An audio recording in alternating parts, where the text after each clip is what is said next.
Ayun ang rainbow. Oh, isa bang sign yan? Oh, ang ganda. I love daw picture tayo sa rainbow.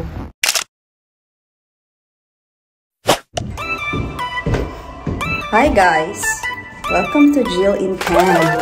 So today is Saturday at ayan, so maulan na siya guys. Okay, umuulan pala dito sa Edmonton, Alberta.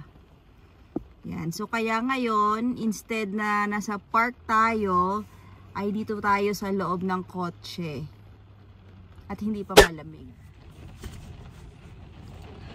So, ayan guys, bago magdilim, sana ay matapos natin tong vlog na to at meron tayong magandang pag-uusapan ngayon guys. So, meron kasing isang nag-comment sa isang vlog ko. Sinabi niya, puro positive daw yung mga aking vlog. So, thank you naman na napansin niya yung aking mga vlog na maganda at positive yung mga ina-upload natin na videos. Pero sa totoo lang, hindi lahat ay, syempre, hindi lahat talaga positive. Meron din tayong mga pinagdadaanan dito sa Canada. Ayan. So ngayon, malalaman nyo kung ano yung pinagdadaanan ng aming family dito sa Canada. Na kung saan, hindi lang ako yung worried, pero yung aking mga anak ay minsan nawo-worried din sila. Ayan. So lumalakas yung ulan guys, pero wala naman yatang bagyo dito eh. Pero maulan siya, tas mahangin. Yan. So, ngayon guys, ipapakilala ko sa inyo ang aking nag-iisang one and only Open Work Permit o OWP. Yay! So, welcome sa ating Jill in Can. So, ang aking hubby, si Sir Chris. So, Sir Chris, kamusta ka naman bilang OWP? Ito naman, nag-enjoy.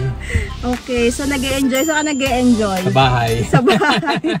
So everyday guys, tuwing inahatid sundo niya ako, tuwing aalis kami ng bahay, lagi niya sinasabi ang I love Canada. Oh, lagi niya sinasabi I love Canada. So sobrang love niya yung Canada. Kulang na lang ay Trabaho. Okay. Canadian job.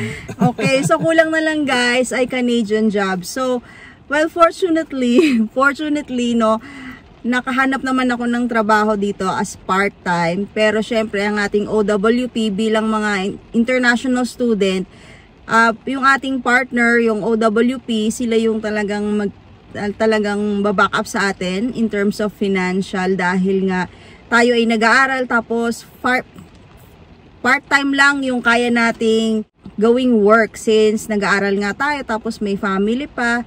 Yun. So, kamusta naman ang iyong job hunting? Exciting. Bakit exciting? Ano? Marami ako natutunan eh. Okay. So, marami ako nakalaman na mga openings sa mga companies. Okay. So, mahilig siyang magbasa. So, mahilig siyang mag-research. Mahilig niyang aralin yung mga, kung ano yung apply niya, inaaral niya na agad kahit wala pa yon. Kahit nag-send pa lang siya ng resume, inaaral na niya yon.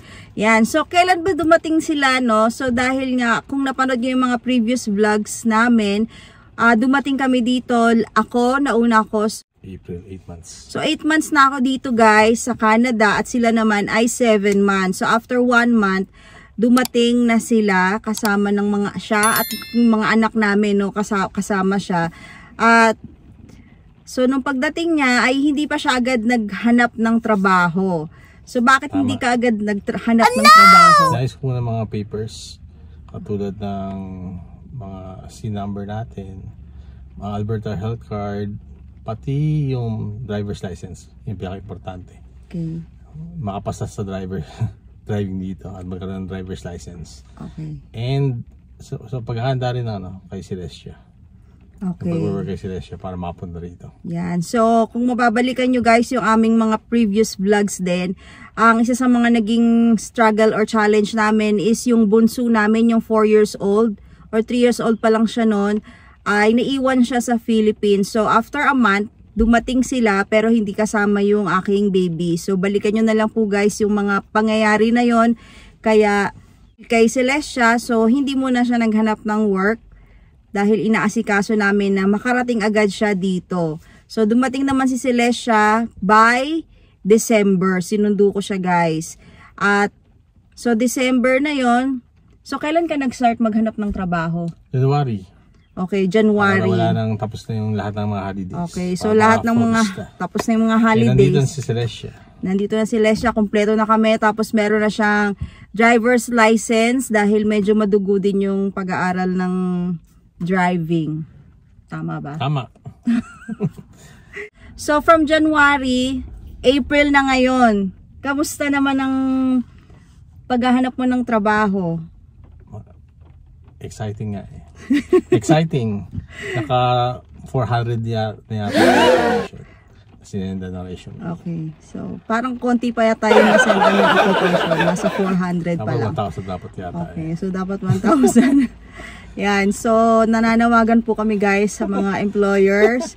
Baka merong gustong mag-hire sa aking asawa. Anong field ba yung work mo at ano ba yung background mo? IT ang of course kung ano yung background ko, yung hinahanap ko, pero hindi naman ako pumipili. Hindi naman siya masyadong choosy. Medyo lang. Kahit ano lang guys. So kahit ano. Pero ako kasi mag-work out sa PR natin, kaya meron tech pathway dito sa Alberta. Kaya and I'm inline sa IT, sa software engineering. So kung makakuha ako ng job na related doon, mas maganda para dire-diretso na tayo sa tech pathway natin. Ayun. So yun yung mga ano niya, plano niya dito sa Canada noon dahil nga IT siya. So yung tech pathway yung inaabangan niya, kaya fino-focus din niya yung tina-target niya ano yung mga dapat niyang applyan. Dahil marami kami guys, kailangan din nating planuhin, no. Although meron din naman siyang ano ba yung mga backup plan mo in case na ano. Backup plan. Wala akong backup plan. Okay, sabi ko ano mag-work siya dun sa CPKC, yung railroad train ng Canada. Malaki yung sweldo nun guys. 200,000 per year. Hindi ko pala choosy eh. Hindi ka ba kinakabahan o wala ka pang work ngayon? Hindi naman ako kinakabahan. So paano tayo nabubuhay? Meron pa kasi akong work talaga eh. Sa Pilipinas eh. So hindi nabubuhay sa atin. Okay, so ngayon kaya kami nakaka-survive kasi yung work niya sa Philippines. Hindi naman talaga work sa Philippines yun, di ba? Parang remote siya from other country. Pero yung nag-agent nun from Philippines. Pero yung mismong employer ay from Australia, from Singapore. From Australia, tapos ngayon from Singapore. Yan. Yung bubuhay sa atin. Okay. So kaya night shift siya dito guys sa Canada. Kaya ano siya, ang start ng work niya ay 7 PM dito. Okay. 7 PM dito sa Canada hanggang 4 AM. So tulog na kami nun guys. Tapos may mga meeting pa siya. Yun. So yun pala yung bubuhay sa atin. So ngayon. Okay, so pero target talaga namin guys is makahanap siya ng Canadian based employment. Syempre para sa ating ano yan. Habang as early as possible, itry natin na makahanap talaga ng Canadian based na work. Ano yung mga naging challenges mo sa pag-a-apply? Okay, based observation ko sa mga nagre-respond. Number 1 would be marami ka talagang kalaban dito. Sa Pilipinas kasi puro Filipino na kalaban mo. Dito, hindi na Filipino. Kasama na rin mga ibang lahi. Mga Indians, mga Canadians, mga sa sa mga Africa, mga African countries, and even sa mga Americans. So yun yung magiging katunggalibong dito, katunggalibong. So yun yung ibig sa isang position, maraming kayang kalaban. Unlike sa Philippines, o marami rin kayo, but Filipino lang dito, aside sa Filipino, mga ibang lahi. So marami talaga. So pag nag-apply ka, makikita mo naman kung ilan nag-apply sa isang position, and doon mo malalaman kung ano yung supply and demand. So maraming supply kasi sa demand. Aside doon, sa maraming ang kalaban, would be ang hinahanap talaga nila, sure yung mga companies na kaya employers na tatagal ka rito. Kaya of course ang maging priority yung mga citizens and also yung mga PR na. Kasi pag ikaw open work permit, mayroong limit lang, inaskan nila hanggang kailan yung work permit mo, ilalagay mo yun sa application. Yun yung isa sa mga factors na magiging factor na pampili nila. Pag sa may mga agencies rin dito, yung mga agencies sa nakausap ko, sa mga na-applyan ko, ang concern ng mga kliyente nila would be malaking babayaran nila sa agency, then hindi sila sure kung tatagal yun kasi yung permit is may hangganan lang. So kung natapos yung permit pa, ma-extend ba yun o hindi? Kung hindi na-extend, so yung binayad nila malaki sa agency, talagang malaking loss sa kanila. So saan ka ba nag-a-apply? Sa Indeed tsaka sa LinkedIn, pero mostly sa Indeed. May mga sumasagot ba? Ngayon, sa first 3 months wala. Naka 200 na ako application, wala pa rin respond. Kahit na sabihin na hindi ka pinili, walang information. Pero lately, itong pagka third month, tama ba? Third month, fourth month, meron na. Alis nalalaman ko kung hindi na ako kasama sa mga candidates. At least alam mo na hindi ka nakasama.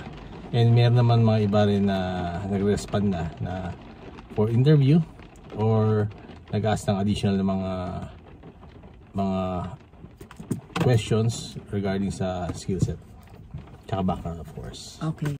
So yung nag-a-apply siya dahil kami sa Northwest College, tinuruan kami paano gumawa ng resume. Tapos yung panganay namin, meron silang subject sa high school, sa grade 12, may subject sila na tinuturuan sila paano gumawa ng mga resume. So sinabi namin sa kanya, dapat ganito yung Canadian format resume, yun yung kailangan mong gawin. So ginawa mo ba yun? Kasi dati mahaba yung resume ko eh. So, mga 10 pages yun dati. 2 pages na, okay. nandun na lahat na makita nila in one review. Okay guys, so yung resume dito kailangan short lang, hindi sobrang mahaba para pansinin yon, at dahil nga binabasa yun ng AI, kaya dapat maximum na yung 2 pages. At saka yung yung format nun, meron pang sariling format. So ginawa mo na ba yung tamang format ng resume? Oo, mula nung first month ko, tama na yung resume ko. First month? Kaya nga meron nang sumasagot eh. Kasi yung binago yung resume ko. Nag-start ako ng format ng Canadian na resume. Wala na talagang respond. Possibly kasi marami pa, nagko-collect pa sila ng mga candidates. Then prepare pa nila bago mag-respond. Pero as of late, meron na nagre-respond. Meaning, kung ano yung resume ko dati, same pa rin naman. Of course, meron ako mga ini-improve ng konti, but as a format, tama siya. Kaya more on dito rin sa Canada, mas priority nila yung meron kayong mga certificates sa trade nyo. Kaya yun yung mga inuuna, and yun yung pwede mong idagdag. You can get certified sa mga skill set nyo. Marami nang makuha dyan, maraming naman certification makuha dito online para lalong mag-boost yung chances mo para makakuha ng trabaho dito. And also sa field ko naman, maganda rin kung meron kang mga prototypes ipapakita para lalong makita talaga ng prototypes o kaya portfolio. Yun yung magdadagdag rin. So yun yung mga bagay na pwede natin improve. Lalo ako pwede ko improve additional certifications and ipakita yung mga portfolio. And also dito sa Alberta, pag IT ka, ang daming openings. Marami kang kalaban. But marami talagang openings. Everyday meron lumalabas na ads. talaga na nangangailangan sila, both sa job bank and even sa Indeed meron. Bale, kung sa Alberta lang or in Edmonton mismo, marami talaga ng mga openings. So kung sa akin sa IT, marami. Kung sa ibang mga field rin, marami. And kagandahan dito, dahil sa open work permit ka, hindi lang ka naka-focus sa Edmonton, katulad ko dito sa Edmonton, pwede ka rin mag-focus sa kalapit na mga cities ng Alberta, like Calgary, which is maraming opening sa IT doon, IT field, software engineering. So talagang maraming opportunities. More on makuha nyo lang talaga yung kiliti ng mga companies na yan, yung mga employers, kung ano yung tamang bagay na mailalagay sa resume nyo para maka-respond sila at makabigyan ka ng interview, schedule na ka ng interview. So once magkaroon ka ng interview, alalaman mo na ano pa yung kailangan mong improve and yung pwede mong improve din sa resume mo. And also, so hindi naman tayo nalilimit as open work permit, hindi naman tayo nalilimit sa saan tayo. Of course, isa sa mga tinatanong nga ng mga companies o kaya na nag-ads, nag-job ads na willing ka ba mag-relocate. So as an open work permit, siyempre yun yung mga kailangan planuhin. Kasi hindi ka pipili kung walang available dito, meaning walang nagre-respond sa'yo. So maghanap ka sa ibang mga provinces. So as an open work permit, hindi ako nakalimit dito sa Edmonton, but even outside Edmonton, even outside Alberta, kahit na kalayo sa Ontario or Toronto, which kung saan yung may available or may opportunity. So last March, guys, meron kami pinuntahan dito sa downtown Edmonton. Nagpunta kami at napaka-excited namin pumunta doon. Nag-prepare kami ng mga resume namin para ipamigay doon. Merong job fair sa Edmonton last March. Yan. So, kamusta naman experience natin doon sa preparation natin? Ako, sa akin, eye-opening yan eh. Nakita ko na ang dami ko lang. Sobrang haba ng pila, guys. Ang haba-haba ng pila. Akala sa Edmonton namin lang marami naghahanap. Iba't ibang field naman yan eh. Marami naghahanap. And sa job fair na yun, hindi mo alam kung sino yung mga kasama na mga companies. So marami talaga pumila. And not expecting sa akin, I don't know what to expect kung anong mga companies na doon. Pero nung napunta kami doon, pang security, tapos sa mga sales, may mga sales, mga sales, security, may mga military. Pang military. Yun, so kailangan pumasok ka sa training nila bago ka ma-hire, pero paid naman yung training. Tapos merong isang parang pang home care. Tama. So parang nasa ano lang yung mga nasa 20 plus lang, wala pang 30, no? Parang 24 lang yung mga 20 companies nandoon. 20 companies lang. So konti lang yun kasi pag babalikan natin sa Philippines, pag sinabing job fair, yung sa anong tawag doon sa malapit sa MOA, yung malaki doon. 'Di ba pag may mga job fair, sobrang laki talaga ng area noon, yung parang trade center. So ganun, sobrang dami. Pero dito konti lang yung companies, tapos sobrang daming tao, sobrang haba ng tao. Kala mo ay parang hindi na kami, una inisip namin wag na lang kami tumuloy kasi sobrang haba. Pero nakapasok din naman kami. Nakikita nyo to sa video na to. Ayan. Yan. Yan. So, magandang experience yun sa akin kasi nakita ko na talagang maraming nakatira dito sa Canada, especially dito lang sa Edmonton yan Maraming naghahanap talaga ng trabaho. So, pag nakahanap ka ng trabaho dito, kaya dapat i-value mo yun, na-equip mo yun sa pagbutihin mo na yung pagbutihin mo yung trabaho mo para makip mo kasi marami naghahanap talaga. Kaya ayun yung sa mga eye-opener sa akin. na kaya kailangan talagang pagplanuhin pag nandito na pagpunta nyo sa Canada ay yung mga finances nyo dapat handa talaga kayo. Kasi hindi nyo malalaman when when you can get a job. Especially me. Na medyo choosy. So, hindi ako choosy. Kung ano yung kaya ko syempre. Hindi kasi siya pwede sa mga physical work guys. So may mga nagsasabi din sa amin guys na dahil nga we belong dito sa isang community, sa church. Ay, may rainbow. Oh, wow, my love. There's a rainbow after the rain. Ayun ang rainbow. Oh, isa bang sign yan? Oh, ang ganda. I love, dapat picture tayo sa rainbow. Ayun guys. Sorry sa commercial na yan. So, nakita namin yung rainbow. Yan. So, maybe it's a sign. Yan. Yeah. So, let's always think positive guys. So, talagang sa mga buhay natin, may mga unexpected tayo na hindi in-expect, kaya unexpected. May mga unexpected na bagay. At tulad yan, nagpakita yung rainbow. So, hindi natin alam kung ano yung sinisimbolize ng rainbow na ito para sa atin habang kami ay nagba-vlog na ito sa interview kay Sir Chris.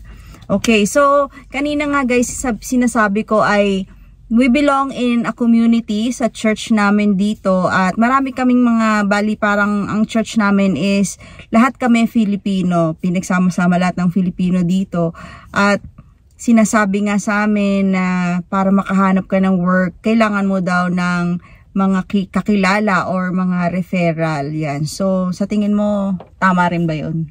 Oo. Mas malaki yung chance. Mas malaki maging chance mo pag mayroong magre-refer sa'yo. Especially kung yung nag-refer sa'yo ay sa loob ng company na yun, mas mabilis talaga. May marami tayong kakilala na nakuha agad sa referral. Tsaka dapat hindi kayo maging choosy. Lalo dito. Kung for example ako IT background, kung merong opening na available dyan, hindi naman IT, so pasukin nyo. Habang naghanap ka, until makahanap ka ng kung saan yung background mo. So huwag mo na hintayin na IT lang tatanggapin nyo. For example ako, IT lang tatanggapin ko. Hindi dapat gano'n. Dapat kung ano yung opening, ano yung meron, sunggapan nyo kaagad. Kasi hindi nyo nga malalaman kung kailan nyo makukuha. Job fair, puntahan nyo job fair. Kasi pag napuntahan nyo, at malalaman nyo na ano mga openings yan. Tama yan, tama.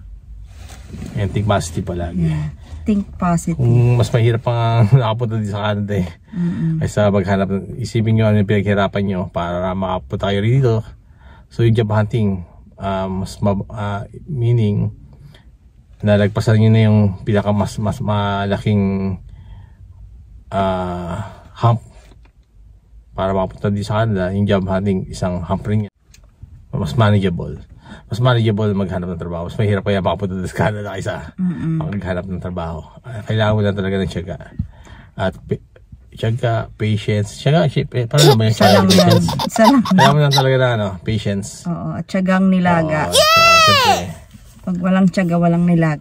Yung pinagdaanan natin papunta ng Canada, sobrang mahirap. Kasi minsan nasa Philippines ka, hindi mo alam kung makakarating ka ba ng Canada o hindi, anong pathway ang kailangan mong gawin para makarating ng Canada. Ang daming pagdadaanan, napakahirap. Dahil ang pinaka risk nun, ang pinaka talagang pinaka pwedeng mangyari ay hindi tayo mapunta ng Canada. Pero once na nandito na tayo, nakalusot na tayo, nalampasan natin yung part na yon, eto na, ibigay na natin yung best natin. So, kung matagalan man tayo maghanap ng trabaho, pagtiyagaan lang natin. Kasi, sabi nga maraming opening, di ba?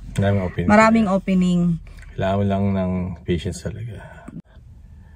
Katulad ni Mrs. Siya mga classmate mo, di ba? Oo, yung mga classmate ko, kami, mabilis kami nakahanap. Kasi siguro dahil student kami dito, tapos siguro malaking factor yung pagiging student mo. Syempre, may teacher ka namang Canadian or yung na-acquaint ka na sa mga level ng Canadian culture, alam mo na din. So, mas madaling makahanap ng work kapag student ka dito. So, imagine, sobrang thankful ako dahil sa Philippines, wala akong employment talaga na yung simula nung nag-asawa kami, wala akong naging employment. Pero pagdating dito, although nag-try din akong maghanap ng work doon, pero sobrang mahirap dahil nga matraffic, tapos mapasok yung mga bata. So mahirap i-manage yung ganong situation. Pero pagdating ko dito, nag-aaral ako, nag-school pa din sila, may bunso pa kami, pero namamanage yun at nagkaroon pa ako ng work. So, nagkaroon ako ng opportunity na magkaroon ng employment.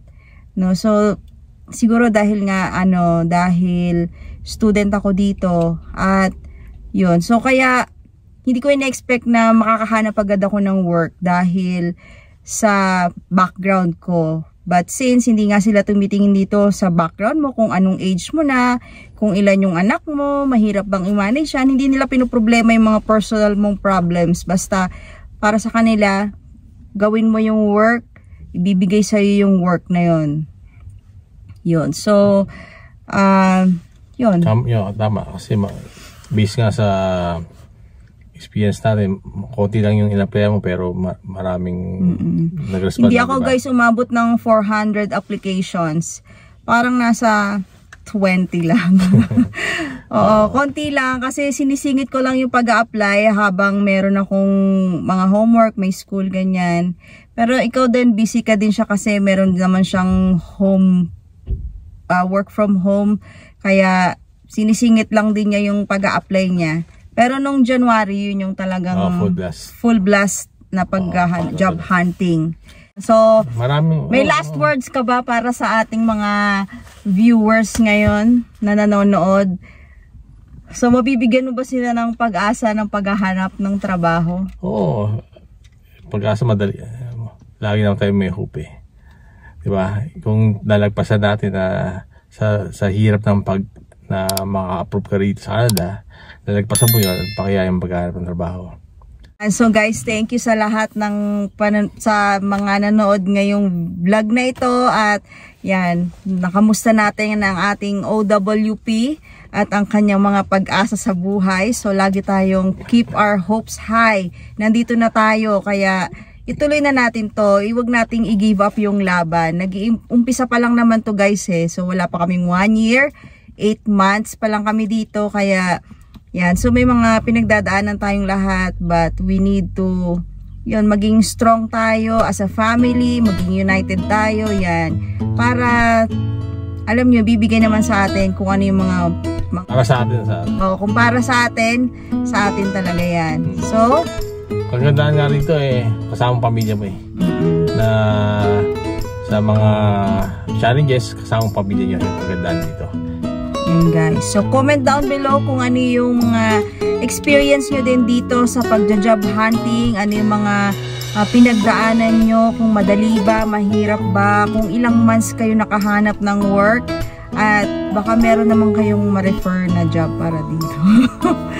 Ayan. So, guys, thank you for watching and please, don't forget to like and subscribe to this channel and please share para sa mga nagpe-prepare para pagpunta dito sa Canada at ganun din sa mga naghahanap ng trabaho, yung mga nakaka-relate sa atin guys na nag-job hunting until now. Yan, so we salute you guys sa inyong mga perseverance. Yan, I know na pagkakalob naman sa atin to as long as pakita natin na kaya natin at determinado tayo na yan, we will move forward dito sa ating mga pinagdadaanan. Yun lang guys, and I'll see you on my next vlog. Bye!